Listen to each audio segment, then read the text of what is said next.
आउज़ बिल्लाहि मिनश्शैतानिर्रजीम बिस्मिल्लाहिर्रहमानिर्रहीम। प्यारे बच्चों, अस्सलाम अलैकुम वरहमतुल्लाहि वबरकातुहू। मे छु 6वीं जमात हंदन बच्चन सब्जेक्ट उर्दू परनाउन। तो आज युस अस टॉपिक चुनोमुत छु तमिक उन्वान छु नीक आदात। टाटे बच्चों, तोह आसि याद कि पतमिस क्लासस मज छु अस अमि सबकुक नेसफ हिस्स पोरमुत तो आज परो अस अमुक बाकी हिस्स। टाटे बच्चों, तुम करियो पेज नंबर 30। तो आज छु अस यानी पतमिस सबकस मज छु अस पोरमुत कि युस हसा यम अकिस इंसानस युस आदत छु गसान सह हसा छु अख इंसान छु आदतों किन इवान पहचान। यानी तमिस हसा छु पत सु खसलत गसान कह चीज छु तमिस मज कह खसलत तमिस मज पौध गसान सु छु हमेश तमिस सु जिंदगी भर रोजान सत। यानी अगर कंस गलत आदत यह गो यह हसा यह अगर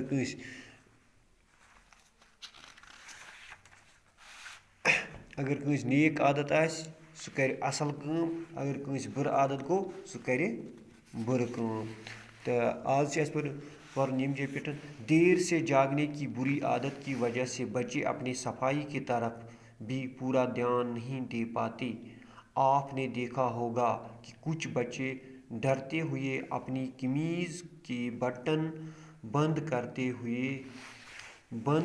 हैं और जूतों के तस्मे स्कूल पहुंचकर बंद करते हैं। असल में देर से जागने की वजह से इन्हें इतना वक़्त ही नहीं मिलता कि सलीके से अपने लिबास दुरुस्त करें।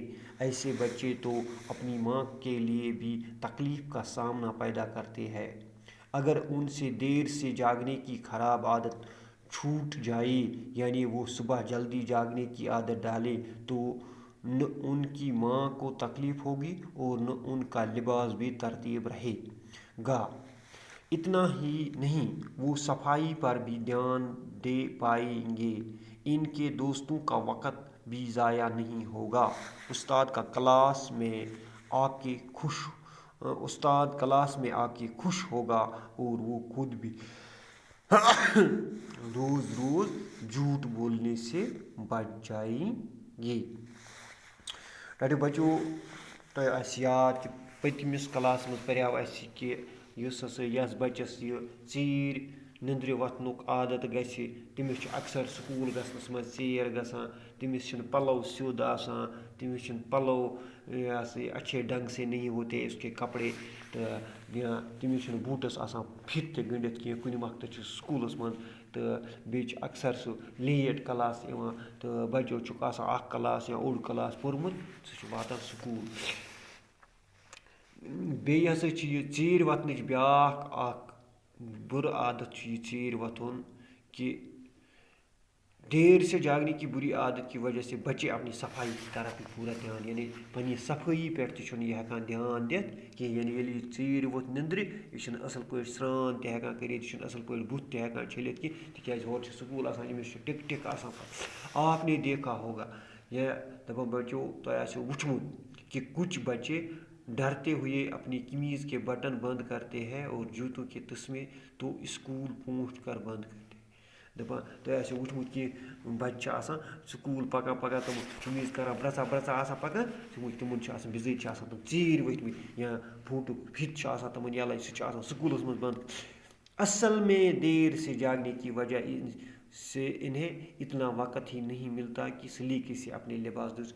असल वजह यह आसान कि वक्त पे निंद्र आसान वथमित कि लेट आसान निंद्र वथमित, तमन सही वक़्त आसान तूता वक़्त यूता यमन ज़रूरत आसि सफाई करने खतर, बुथ छलने खतर, कल छलने खतर, पलव सिद्ध करने खतर, पलव लागने खतर तमन सह वक़्त आसान म्योलमुत। ऐसे बच्चे तो अपनी माँ के लिए भी तकलीफ़ का सामना पैदा करते हैं। तो यानी हम बच्चा सह पानी अहज माज तम तकलीफ़ गसान कि ये चीर तमिस तह पेवान टिक टिक।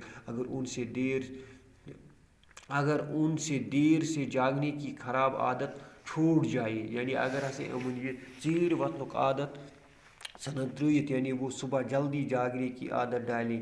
तो अगर सुबह आसन तुम जल्दी वथान निंद्र तो न उनकी माँ को तकलीफ़ होगी, न गई माज तकलीफ़, और न उनका लिबास बेतरतीब रहेगा, न रोज़ उन लिबास बेतरतीब, यानी इस्तर प्रेस करने इंतहाई। इतना ही नहीं, वो सफाई पर भी ध्यान पे, यानी पन्नी सफाई पे हेकन तुम असल पे ध्यान दिथ, अगर तुम सुलि वक्तस पे, यानी ये बुरा आदत सन त्रित। उनके दोस्तों का वक़्त भी ज़ाया नहीं होगा, तो तम सद दोस्तन हुंद वक़्त गژھِ नहٕ ज़ाय कि उस्ताद क्लास में आके खुश होगा। तो युस हसा तुहुंद टीचर आसि सह येल क्लास में सह गژھِ खुश, तिक्याज येल तम असल पॉइंट आसन पलव आसन सलीके से, यानी असल पॉइंट आसन तमन पलवन प्रेसान करित, साफ छलित छुकित, तो उस्ताद ते गژھِ खुश। रोज रोज झूठ बोलने से बच जाएंगे। बेयि युस तमन दोहै दोहै छ पेवान ये ज़ीर वथन सत, पत्त येल तमन छ गड़ा छ आसान स्कूलच काम करने, गड़ा छ आसान बेयि किन्है रोदमुत करने, पत्त छ तमन यह सा पेवान अपोज वनुन, यानी तम अफजु निश त बचन अगर अस सुलि आसो निंद्रि वथान। तो आज गो युतुय, बाकी वसलम, तो बाकी हन परो अस बिकिस क्लासस मज। अस्सलाम अलैकुम।